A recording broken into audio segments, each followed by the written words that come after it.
Mga kababayan nating seniors, kung kayo ay 60 o 65 pataas na ang edad, huwag ninyong ipreno ang video na ito. Pakinggan ninyo muna ako ng ilang minuto lang dahil ang impormasyong ito ay maaaring magbago ng inyong buwan o baka kahit ng inyong taon. Marami sa ating mga lolo at lola ang natulog ng hindi alam na may pera palang naghihintay sa kanila. Pera na mula sa gobyerno. Pera na hindi nila kinuha dahil hindi nila nalaman. At yun ang dahilan kung bakit nandito tayo ngayon para siguraduhin na hindi ka naiiwanan. Narito na ang balita na matagal na nating hinihintay. Ang 6,500 Universal Pension ay opisyal ng aprobado at ang unang release ay nakatakda sa Mayo 1 ng taong ito. Hindi ito pangako lang. Hindi ito tsismis mula sa kapitbahay. Ito ay nakabase sa pinakabagong impormasyon mula sa ating mga kinatawan at sa mga opisyal na pahayag ng gobyerno patungkol sa Senior Citizens Act at sa Social Pension Program ng DSWD. At ngayon, nais kong umupo kasama ninyo parang magkaibigan lang tayo sa kusina at ipaliwanag ko sa inyo ng malinaw at simple kung ano ang ibig sabihin nito para sa inyo, kung paano ninyo makukuha ang pera at kung ano ang dapat ninyong gawin ngayon para hindi kayo malagpasan, kaya manatili kayo. Dahil sa loob ng susunod na ilang minuto, malalaman ninyo ang lahat kung sino ang karapat-dapat, magkano ang makukuha, kailan darating ang pera, at ang mga lihim na benepisyo na hindi karamihan ng mga senior ang nakakaalam. Handa na kayo? Magsimula na tayo. Una, linawin natin ito. Ang 6,500 Universal Pension ay hindi isang bagong programa na galing sa wala. Ito ay isang pinagsama-samang benepisyo na nagmumula sa dalawang pinagkukunan. Una, may 1,000 bawat buwan mula sa DSWD Social Pension na matagal nang binibigay sa mga indigent na senior citizens. Pangalawa, may karagdagang halaga mula sa pinalakas na Universal Healthcare at Senior Citizens Benefits Fund na ngayon ay epektibo ng naisakatuparan sa pamamagitan ng bagong resolusyon ng Kongreso. Kapag pinagsama ang lahat ng ito, ang kabuuan ay umabot sa 6,500 bawat buwan para sa mga karapat-dapat na senior. Ngayon, alam kong may mga nagtatanong sa inyo ngayon, pero ako ba, kasama ba ako doon? Ito ang magandang balita. Ang salitang universal sa pangalan ng pensyon ay ginagamit dahil layunin ng gobyerno na mapalawig ang saklaw nito. Hindi ito para lang sa mga miyembro ng SSS o GSIS. Hindi ito para lang sa mga dating empleyado ng gobyerno. Ang programa ay dinisenyo para maabot ang lahat ng senior citizen na 60 taong gulang pataas, lalo na ang mga walang sariling pensyon, walang regular na kita, at nakatira sa mababang antas ng pamumuhay. Kung ikaw ay lolo o lola na umaasa lang sa iyong mga anak o apo para mabuhay araw-araw, ikaw ang pangunahing target ng programang ito. Ngayon pag-usapan natin ang pinaka-importanting tanong, sino talaga ang makakakuha? Para maging eligible sa buong 6,500 monthly pension, kailangan mong matugunan ang ilang simpleng kondisyon.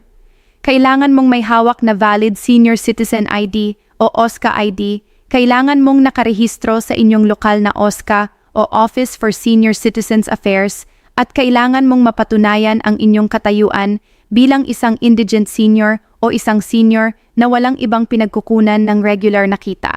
Kung ikaw ay may SSS o GSIS pension na, huwag mag-alala. Ang iyong umiiral na pensyon ay hindi maaalis. Ang tanong lang ay kung mayroon kang kakayahang mag-qualify para sa karagdagang supplemental na benepisyo. Sa maraming kaso, ang mga senior na mayroon ng maliit na SSS pensyon, halimbawa, yung nakakatanggap ng 2,000 or 3,000 lang bawat buwan, ay maaaring matop up pa ang kanilang benepisyo depende sa inyong munisipalidad at sa pagpapatupad ng lokal na pamahalaan. Para mag-apply o mag-confirm ng inyong eligibility, ang pinaka-maaasahang hakbang ay pumunta sa inyong barangay hall at hilingin sa barangay captain o sa barangay secretary na i-refer kayo sa OSCA ng inyong lungsod o munisipalidad. Magdala ng inyong senior citizen ID, birth certificate o baptismal certificate, isang valid government ID, at kung meron, ang inyong 4PS o Pantawid Pamilyang Pilipino Program booklet dahil ang mga 4PS beneficiaries ay may priority sa enrollment. Ngayon, ang naghihintay kayong malaman kailan darating ang pera, ang opisyal na target release date ay Mayo 1, na siyang araw ng paggawa, ang Labor Day sa ating bansa. Ito ay isang simbolikong petsa na pinili ng gobyerno para ipakita na ang programa ay para sa mga manggagawa at sa mga matatanda na nagbigay ng kanilang buhay para sa pamilya at bansa.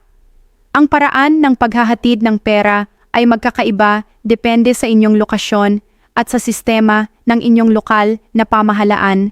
Para sa mga senior na nasa urban areas tulad ng Metro Manila, Cebu o Davao, ang pera ay karaniwang inaayos sa pamamagitan ng Land Bank of the Philippines, DBP, o sa pamamagitan ng isang cash card na ibinibigay ng DSWD. Para naman sa mga nasa probinsya at mga liblib na lugar, ang piso ay karaniwang ibinibigay sa pamamagitan ng pakikipag-ugnayan sa barangay. Ang inyong barangay mismo ang nagde-deliver ng cash sa inyong tahanan o nagtatakda ng isang araw ng pamamahagi sa barangay hall. Isang mahalagang babala, huwag kayong mahuhuli sa listahan. Kung hindi pa kayo nakapagrehistro bago mag-Mayo 1, huwag nang mag-alala. Ang enrollment ay nagpapatuloy. Ang mga huling magrehistro ay makakatanggap ng retroactive na bayad para sa mga buwang na palampas, ngunit kailangan ninyong makumpleto ang inyong dokumentasyon ng mas maaga para maiwasan ang abala. Ito na ang bahagi ng video na hindi karamihan ang nanonood ng hanggang dulo, at ito ang pinakamahalaga. Bukod sa monthly pension, ang mga senior citizens sa Pilipinas ay may karapatang mag-enjoy ng isang buong pakete ng mga benepisyo na kadalasang hindi nakukuha dahil hindi alam ng mga seniors. Una, ang inyong 20% senior citizen discount ay naaangkop hindi lang sa pagkain at gamot, kundi pati na rin sa mga serbisyo sa ospital, bayad sa tubig at kuryente, at sa domestic airfare at land transportation. Maraming seniors ang hindi gumagamit ng diskwentong ito sa kuryente at tubig dahil hindi nila alam na kailangan lang nilang ipakita ang kanilang senior ID sa utility office at mag-file ng isang simpleng kahilingan. Sa isang buwan, ang ganitong diskwento ay maaaring makatipid sa inyo ng 200 hanggang 500 sa inyong kuryente at tubig na pinagsama. Pangalawa, ang VAT exemption. Lahat ng senior citizens ay exempt sa value-added tax sa kanilang mga pagbili ng basic necessities, gamot, at mga medikal na serbisyo. Ibig sabihin nito, kapag bumibili kayo ng gamot sa botika, ang presyo na binabayaran ninyo ay dapat ay mas mababa kaysa sa ibang mamimili. Kung hindi kayo binibigyan ng VAT exemption ng inyong botika, may karapatang hilingin ninyo ito o i-question ninyo sa OSCA. Pangatlo, maraming seniors ang hindi alam na may malasakit center sa bawat pampublikong ospital sa buong Pilipinas.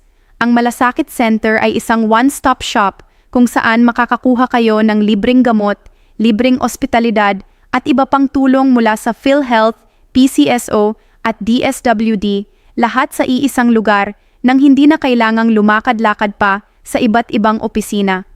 Kung wala pang alam ang inyong mga anak o apo tungkol dito, ibahagi ninyo ito sa kanila ngayon. Ngayon, kailangan din nating pag-usapan ang isang bagay na hindi masaya pero napaka-importante. Mayroon ding mga kaso kung saan maaaring mabawasan o mawala ang inyong benepisyo. Tinatawag itong clawback o pagbawi ng gobyerno ng pera na naibigay na. Nangyayari ito kapag natuklasan ng DSWD o ng lokal na pamahalaan na ang isang beneficiary ay hindi pala talaga indigent. Halimbawa, kung may natuklasan silang real property na nairehistro sa iyong pangalan o kung may lumabas na impormasyon na ikaw ay may regular na kita mula sa isang pensyon o negosyo na hindi mo idineklarar. Kapag nangyari ito, kailangan mong ibalik ang pera na natanggap mo na at maaaring ma-blacklist ka pa sa programa. Ang pinakamahalagang bagay na magagawa mo para maiwasan ito ay ang pagiging tapat sa iyong aplikasyon. Kung ikaw ay mayroon ng SSS o GSIS pension, kahit maliit, isama ito sa iyong deklarasyon. Ang mga tanong sa application form ay dinisenyo para matukoy ang iyong eligibility ng tama. Huwag hayaang udyukan kayo ng iba na magtago ng impormasyon, hindi sulit ang panganib. Para sa ating mga lolo at lola na miyembro ng SSS o GSIS, mayroon ding mabuting balita para sa inyo.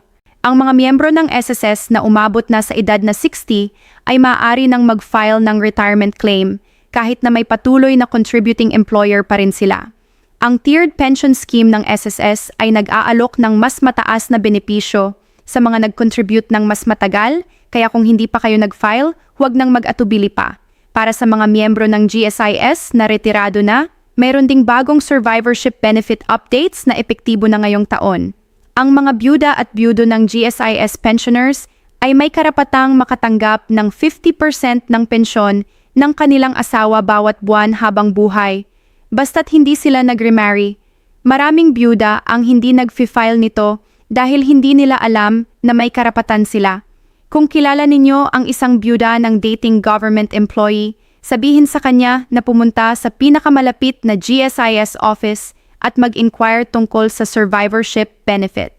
Isang praktikal na tip para sa pagbisita sa SSS o GSIS office, pumunta ng maaga, ideally bago mag-alas 8 ng umaga.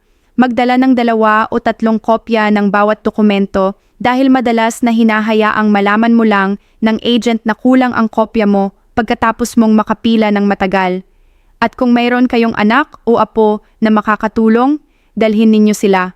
Hindi lang para tumulong sa linya, kundi para maunawaan din nila ang proseso at matulungan kayo sa susunod na kailangan ninyong bumalik. Isang tanong na madalas na tinatanong ng mga seniors, kailangan ba nating magbayad ng buwis sa ating pensyon?